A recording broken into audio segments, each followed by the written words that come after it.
It's no secret. I love hopping in my brand new ZR2 and hitting the open road.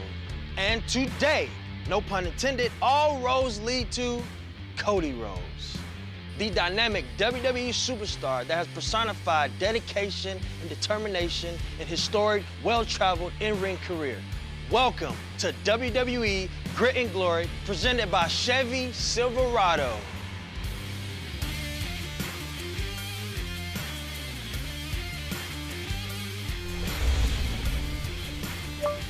Navigate me to 4000 State Route 33.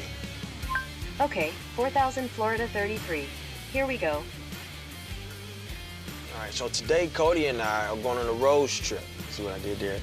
To discuss firsthand his hard work, determination, and how he had to strive and thrive in this career.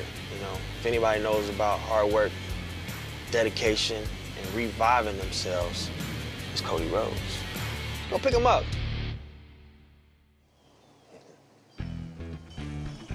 Mr. Rhodes! You ready to rock? Yes, sir. How you been? Good, man. I need a ride. Hey, man, you know what? You come to the right place.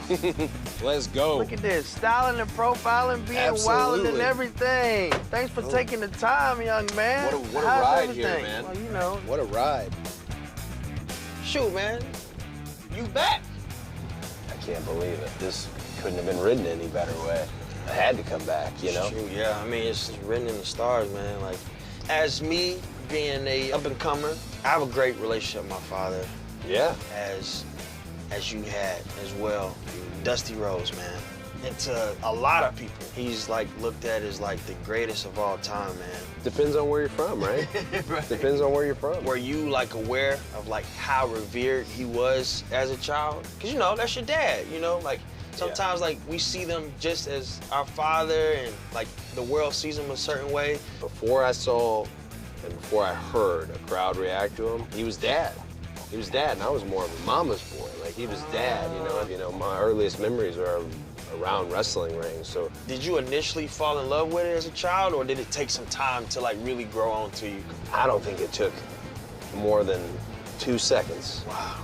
It was in my blood, but there's a difference between it being in your blood and then it gets in your blood. And you've probably experienced it yourself. The moment you're hooked, you can't not do this. You can't not want to do this. What job fair, what guidance counselor, no offense to the guidance counselor out there, is gonna tell me what's as cool as this? It's very true.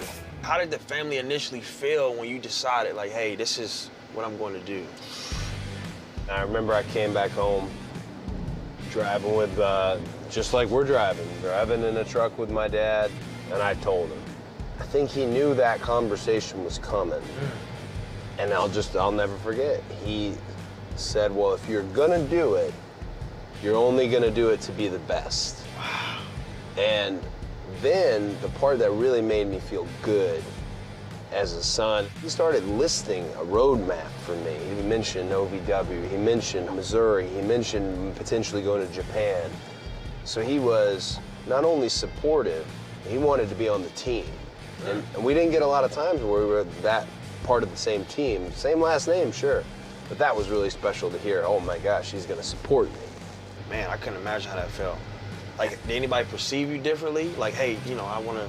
I think, you know, in the town I grew up in, they thought it was just a joke, you know? I think they didn't realize what it meant not only to be entering the ring, doing what my family did, my father and my brother, but also how far I wanted to take it. If someone knew, if they got in this head and saw what I really wanted in the long run, they'd think I'm a madman.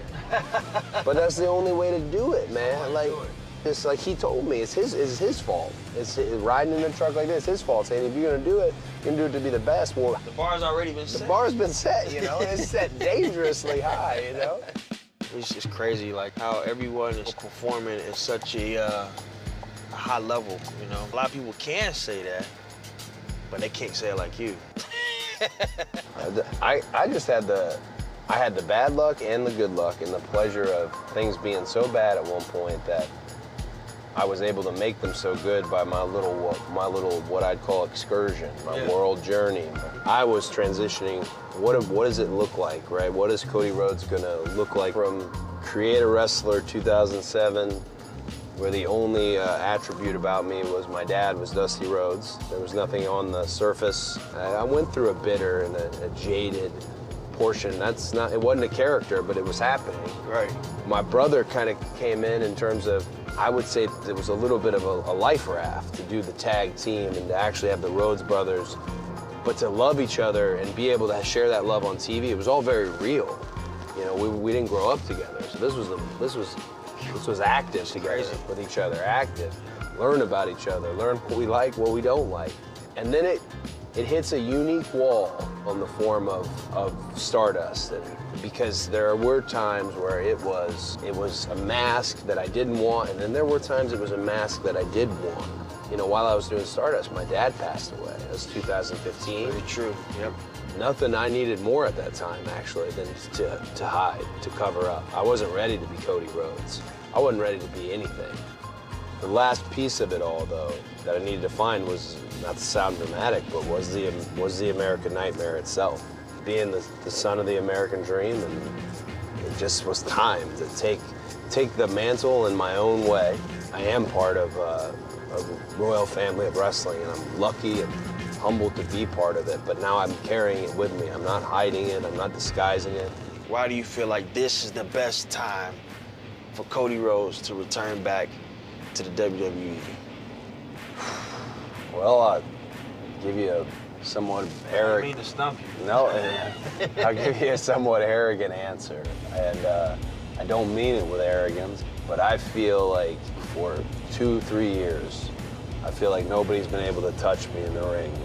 And the only way you can really say that without feeling a little bit of doubt is having that chip, having extra motivation, the biggest prize in our world, which would be the WWE Championship. And I think it's perfect. It's motivating for myself as well. I love that. If I'm telling you in any sport, in any form of performance, entertainment, if I'm telling you I'm the best, and if you have pride in what you do, well, it's you in your mind should be saying, no, I'm the best. Exactly. And that makes everybody greater, because 100%. Then I feel like naturally people are gonna be like, no, I'm the best. Right. So I'm gonna show him why I'm the best, so everyone elevates at the same time. In the end, who wins when you make that claim is the fans win. Yes. Because whether you lose, whether you win, whatever it may be, you're gonna get the best. You're gonna get the best. I love it. Shoot, let's keep it going. Matter of fact, speaking of keeping it going, it's like a little clue, you know? That's precision, target. So we got target practice of some sort. You know what? X marks the spot. X marks the spot. X marks the spot. All right, that's what we're all right. doing right there. So, you know, I did my research, as always, and I heard you're a really big fan of this very popular video game. Wanted to know if you wanted to do a little bit of archery. Wants to know if I want to do a little bit of archery. Of course I want to do a little bit of archery. Are you down? Yeah, I'm down. Okay, let's go. After you. Yeah, no, after you. Can you shoot? We gonna see?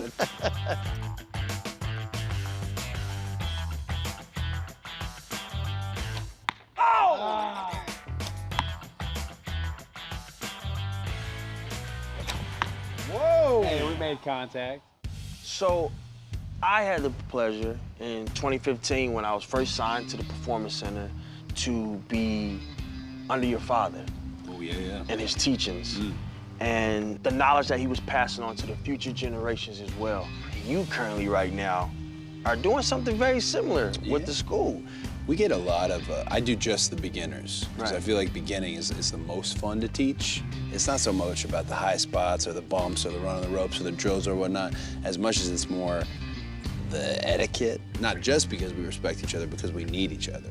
You know, you're wrestling me, it's not just you versus you, if that makes any sense. So that's the number one thing I try to pass to them. And not just that, you're always gonna be hurt. It all hurts. You'll always wrestle hurt, just don't wrestle injured.